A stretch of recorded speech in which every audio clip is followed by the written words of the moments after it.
जय श्री कृष्ण दोस्तों। आप देख रहे हैं द क्लैरिटी यूट्यूब चैनल। और आज ये जो है ये मेरा पहला वीडियो है। और अपने फर्स्ट वीडियो में ही ध्यान से सुनिए, आज अपने फर्स्ट वीडियो पे ही मैं एक अनाउंसमेंट करने जा रहा हूँ, जो कि बहुत रेयर है। फर्स्ट वीडियो में लोग नहीं करते, पर मैं करने जा रहा हूँ। मेरा मेरा अनाउंसमेंट ये है कि आपने बहुत सारे यूट्यूब चैनल्स पे, यूट्यूब वीडियोस पे ये देखा होगा कि लोग गिव अवे करते हैं अपने सब्सक्राइबर्स के लिए। उनके जो सब्सक्राइबर्स हैं, उनके जो व्यूअर्स हैं, उनके लिए गिव अवे करते हैं। पर वहाँ पे वो लोगों को, अपने सब्सक्राइबर्स को चॉइस नहीं देते हैं कि आपको क्या चाहिए। ये चॉइस मैं आपको दूंगा।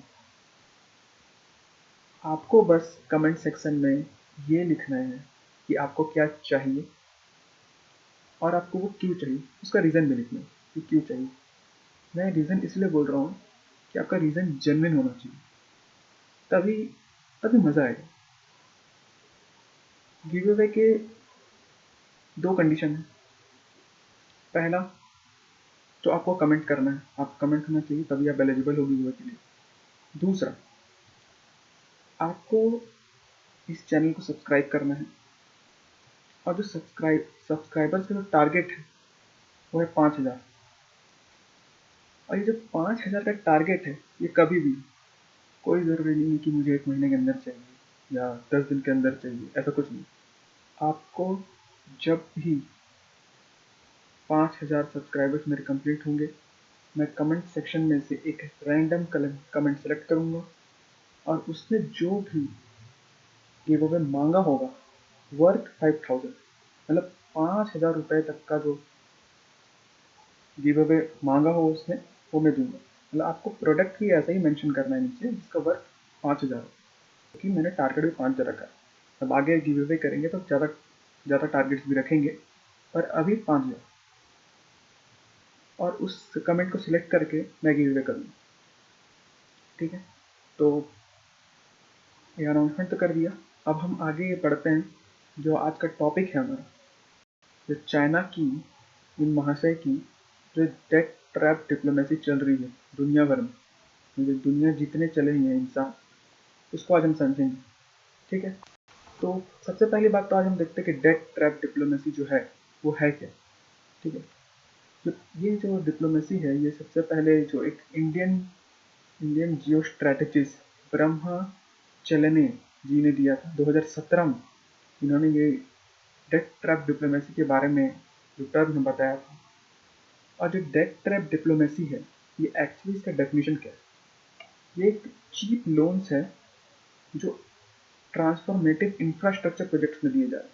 चाइना का जो बेल्ट एंड रोड इनिशिएटिव है, उसके इन्वेस्टमेंट में जो पैसा दूसरे देशों को दिया जा रहा है, जो लो और मिडिल इनकम कंट्रीज जिनको दिया जा रहा है, और इतना पैसा दे दिया जा रहा है कि वो वापस नहीं कर पा रहे, वो है debt trap diplomacy. Debt trap diplomacy में चाइना क्या क्या चीज़ें करता है, मतलब प्रैक्टिसेस क्या क्या करता है। पहला, नॉन वायबल प्रोजेक्ट को फाइनेंस करता है। मतलब देश के ऐसे प्रोजेक्ट्स को फाइनेंस करेगा जिससे उस देश का इकोनॉमिक ग्रोथ हो ही ना। मतलब उस प्रोजेक्ट से सिर्फ चाइना को फ़ायदा हो, उस देश को ऐसा कोई फ़ायदा ना हो कि वो उसका पैसा वापस कर पाए। पहला पॉइंट।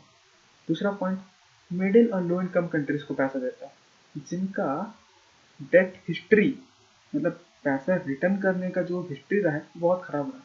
मतलब चाइना को पता है कि ये कंट्री पैसा मेरे को नहीं देगी, और इतना ज़्यादा पैसा इस कंट्री को दे दो कि वापस भी ना कर पाए। खर्च कर ले, मज़े करे, वापस ना करे। तीसरा पॉइंट, चाइना किसी भी मल्टीलेटरल फ्रेमवर्क, जो इंटरनेशनल मल्टीलेटरल फ्रेमवर्क होते हैं, जैसे कि वर्ल्ड बैंक हो गया, IMF हो गए, ये एक फ्रेमवर्क फॉलो करते हैं किसी भी कंट्री को पैसा देने से पहले। पर चाइना ऐसा कोई फ्रेमवर्क फॉलो नहीं करता। मतलब चाइना का प्रॉब्लम ये है ना, ट्रांसपेरेंट नहीं। किसी को नहीं पता है कि चाइना ने किस कंट्री को कितना पैसा दिया हुआ है, किस कंडीशंस में दिया हुआ है, कुछ नहीं पता। चौथा, अगर कोई कंट्री उस पैसे को रिटर्न नहीं कर पाती तो उसके स्ट्रैटेजिक असेट्स को एक्वायर कर लेती। ले लेता है उनके एसेट्स ले लेता है। कैसे? हमारे दो पड़ोसी देश की बात कर लेते हैं। पहला पाकिस्तान, तो देश क्या, वो हमारा भाई है। पहला पाकिस्तान ग्वादर पोर्ट दे दिया 44 ईयर्स के लिए। दूसरा श्रीलंका अमनटोटा पोर्ट दे दिया 99 ईयर्स के लिए। दोनों स्ट्रैटेजिक असेट्स है। आगे मैं समझाऊंगा कि वो स्ट्रैटेजिक असेट्स कैसे हैं, आगे मैथ में मैं समझाऊंगा। दूसरा, जो भी इन्वेस्टमेंट चाइना किसी भी कंट्री में करता है, वहाँ पे अगर आप देखोगे तो जो कंपनीज उस प्रोजेक्ट पे काम कर रही है वो मैक्सिमम चाइनीज कंपनीज होंगी। पांचवा पॉइंट हमारा ये, वो मैक्सिमम चाइनीज कंपनीज ही होंगी।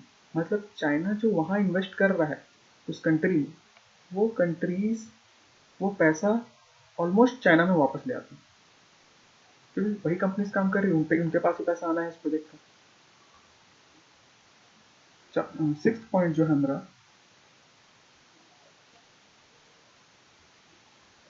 हमारा, वो non subsidized and expensive credit to finance development project. जो मैंने बताया ना, ओवरलैंड कर देता है किसी भी कंट्री को, जिस कंट्री की जो पे करने की कैपेसिटी है। चाइना पता है कि किस कंट्री कितना, उसकी जीडीपी कितना है, वो कितना पे कर सकता है।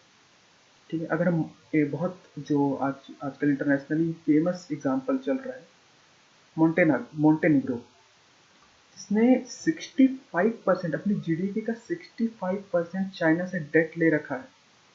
वो कंट्री इतना ओवरलैंड कर देती है चाइना किसी कंट्री को कि वो देने के लायक ही ना बचे। ये, अगर हम जो उनका बेल्ट एंड रोड इनिशिएटिव है, उसके अंडर चाइना डायरेक्टर डिप्लोमेसी कर रहा है, अगर हम वो देखें तो चाइना एक्चुअली क्या कर रहा है, आप देखो तो ये हो गया एशिया, ये है यूरोप अपना, और ये हो गया अफ्रीका। इन तीन जो कॉन्टिनेंट्स है, इसको चाइना अपने बेल्ट और रोड इनिशिएटिव से कनेक्ट कर रहा है। पहला है जो ओवरलैंड रूट है, मतलब लैंड रूट से कनेक्ट कर रहा है, ये बीजिंग से पूरा Russia, Europe, middle east, central Asia पूरा कनेक्ट कर रहा है। दूसरा है मैरीटाइम रूट, ये जहाँ पे कोलंबो में हम्बनटोटा पोर्ट और पाकिस्तान में ग्वादर पोर्ट दिया हुआ।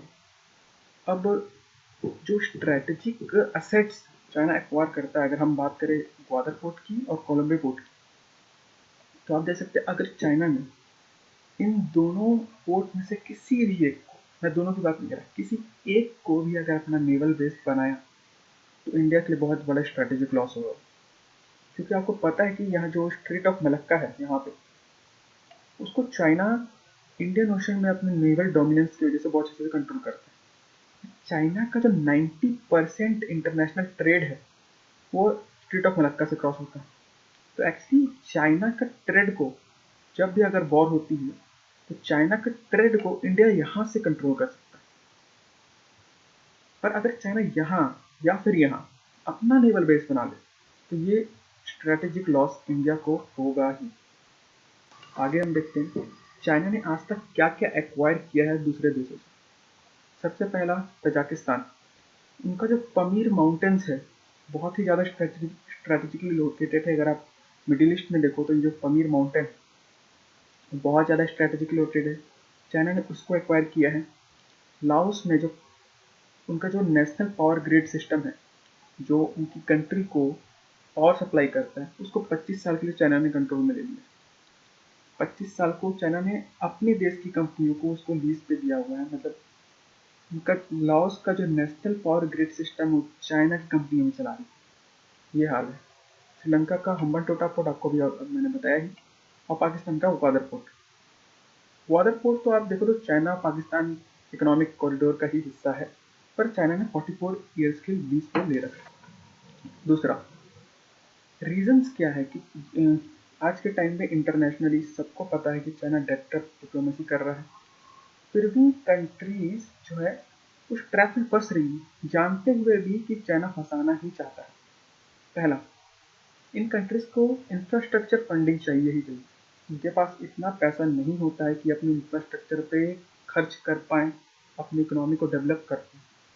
तो जब चाइना इनको फंड्स ऑफर करता है तो ये कंपनी एक्चुअली मना ही नहीं कर पाती। इनको लगता है कि ठीक है अभी ले लेते दे देंगे, पर आप जब एक बार लोन लो और उसको रिटर्न ना कर पाओ तो आपको फिर से लोन लेना ही पड़ेगा, और यही चाइना करता है। दूसरा है लैक ऑफ एक्सेसिबल फंडिंग। जिन कंट्रीज को चाइना लैंड कर रहा है ना, उनको आज के टाइम पे ना IMF पैसा देना चाहती है, ना वर्ल्ड बैंक पैसा देना चाहती है, क्योंकि अभी मैंने आपको स्टार्टिंग में एक्सप्लेन किया कि उनका जो debit debt debt payment history जो है, उनका जो लोन चुकाने का हिस्ट्री वो बहुत ख़राब होता है। उनका लोअर मिडिल इनकम कंट्रीज उनके पास डेट देने की ज़्यादा कैपेसिटी होती नहीं है, रीपेमेंट करने की, और उनका इंटरेस्ट नहीं। चाइना को ये बात पता है। चाइना को ऐसा नहीं कि उसको इंटरेस्ट कमाना है, एक्चुअली उसको स्ट्रेटेजिक लोकेशन ही एक्वायर करना है, क्योंकि आज के टाइम पे चाइना का जो फॉरेक्स रिजर्व है वो दुनिया का सबसे बड़ा है। अमेरिका, इंडिया सबसे आगे है। आप कमेंट सेक्शन में जरूर कमेंट करें कि इंडिया का फॉरेक्स रिजर्व अभी कितना है। तीसरा पॉइंट जो है वो है गवर्नमेंट इशूज़। गवर्नमेंट इशूज़ का मतलब क्या है? Governance issues. पहला, गवर्नेंस में करप्शन। कंट्रीज में लीडरशिप लेवल पे जो करप्शन होते हैं उसका फ़ायदा चाइना उठाता है।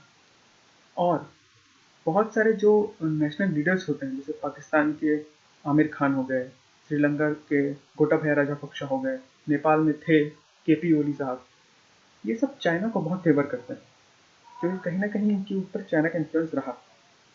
ठीक है, तो आई थिंक दोस्तों आपको इस टॉपिक पे एक क्लैरिटी आई होगी, एक मज़ा आया होगा टॉपिक पे। एग्जाम पॉइंट ऑफ व्यू से फालतू कोई बात नहीं कि मोदी जी ने क्या कहा, जो बाइडन ने क्या कहा, कोई फालतू बात नहीं। बस एग्जाम पॉइंट ऑफ व्यू से आपके लिए जो इम्पोर्टेंट है वो मैं एक्सप्लेन। तो आपको नीचे कमेंट करना है। 5000 सब्सक्राइबर पे गिव अवे होगा। इस वीडियो को लाइक करें, अपने लोग दोस्तों के साथ शेयर करें ताकि 5000 सब्सक्राइबर जल्दी से हो जाए, और इस वीडियो को सब्सक्राइब करें। थैंक यू दोस्तों।